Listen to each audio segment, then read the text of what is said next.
ఇప్పటి వరకు 3 మాటలు మన బిడ్డలు తెలియజేశారు. ఆ 3 మాటలను కూడా దేవుడు సిలువలో పలుకుతూ తాను నిజంగా భూమికిని ఆకాశమునకు మధ్య సిలువ మీద వేలాడుతూ సిలువలో ఆయన శ్రమ పడుచు మన కొరకు చేసినటువంటి త్యాగమును గురించి మనము నేర్చుకున్నాం. మొదటి మాట, తండ్రి వీరేమి చేయుచున్నారో వీరిరువురు గనుక వీరిని క్షమించుము.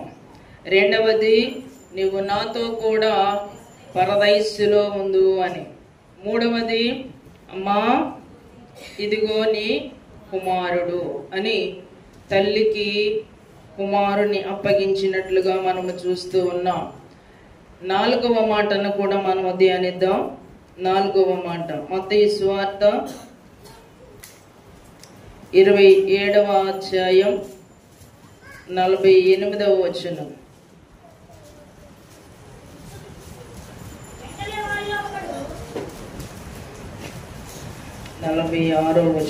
ఇంచుమించు 3 గంటల వేళ యేసు ఏలీ ఏలీ లావా సమాక్త అని బిగ్గరగా కేక వేసెను. ఆ మాటకు నా దేవా నా దేవా నన్నెందుకు చెయ్యి విడిచితివి అని అర్థం. 4వ మాట, సిలువ మీద ఆయన వ్రేలాడుచు నా దేవా నా దేవా నన్నెందుకు చెయ్యి విడిచితివి అని చాలా బాధతో చాలా వేదనతో తండ్రి చెయ్యి విడిచినప్పుడు ఆయనకు కలుగుతున్న బాధలను బట్టి ఆయన మాట్లాడుచూ ఉన్నాడు. ఏ పరిస్థితిలో అంటే దేవుని వాక్యములో వ్రాయబడింది ఏంటంటే, మత్తయి సువార్తలో 27వ అధ్యాయంలోనే యేసు ప్రభు సిలువ మీద ఉన్నప్పుడు ఆ సిలువ మీద ఆయన వ్రేలాడుచూ ఉంటే అనేక మంది దారిని వెళుతూ ఉన్నారట. దారిని వెళుతూ ఉన్న వాళ్ళందరూ కూడా యేసయ్యని ఏం చేస్తున్నారంటే దూషిస్తున్నారు. ఏమని? ఈయన దేవాలయమును పడగొట్టి 3 రోజుల్లో కడతానన్నాడు కదా, ఇతనే రక్షించుకోలేకపోతున్నాడు, ఇంకా దేవాలయమును ఎలా కట్టగలుగుతాడు అని దారిని పోయి వారందరూ కూడా ఏం చేశారట? దూషించారట. ఇలాగున దూషిస్తూ ఉన్న సమయంలో కూడా యేసు ప్రభు మరి ఏమీ మాట్లాడకుండా మౌనము దాల్చాడు. నీవు దేవుని కుమారుడు అయితే ఏం చేయాలంట? నీకు నువ్వు రక్షించుకోమని మాట్లాడుతూ ఉన్నారు. అదే మత్తయి సువార్తలోనికి వెళితే 4వ అధ్యాయం 3వ వచనంలో కూడా శోధకుడు వచ్చి మాట్లాడుతున్నాడు. నీవు దేవుని కుమారుడు అయితే రాళ్ళని ఏం చేయమన్నాడు?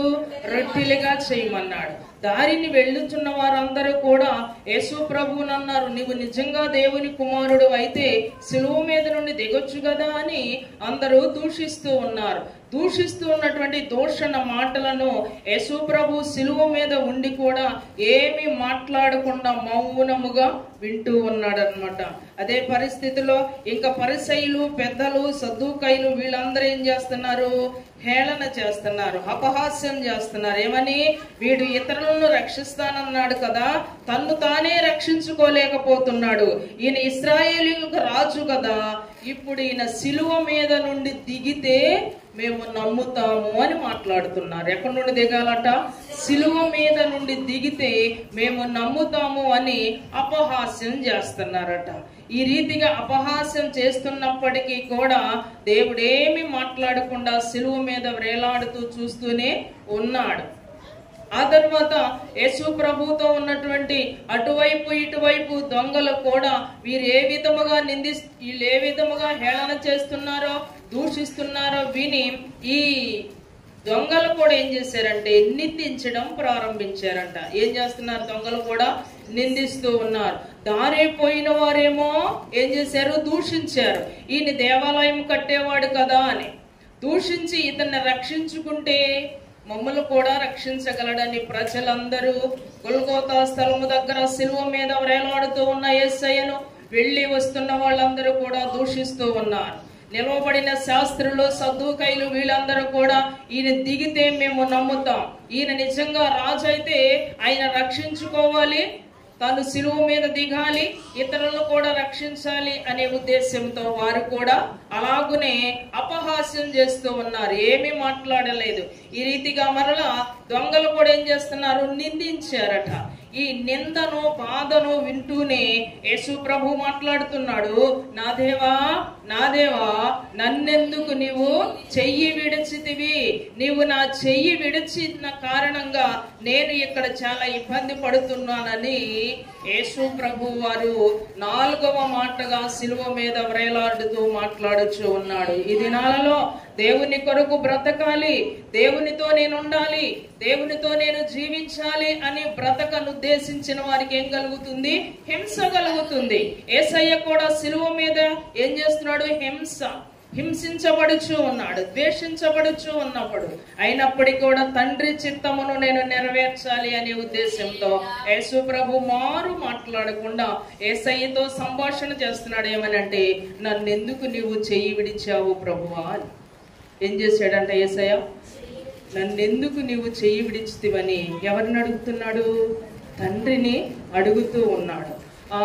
కీర్తనల గ్రంథంలో కూడా దావీదు అంటున్నాడు, నా దేవా నా దేవా నన్నేలా విడనాడితివి అని దావీదు భక్తుడు మాట్లాడుచూ ఉన్నాడు. ఈ దినాలలో మన పిల్లలు కూడా చెయ్యి విడిస్తే పిల్లలు చాలా ఇబ్బంది పడిపోతారు కదా.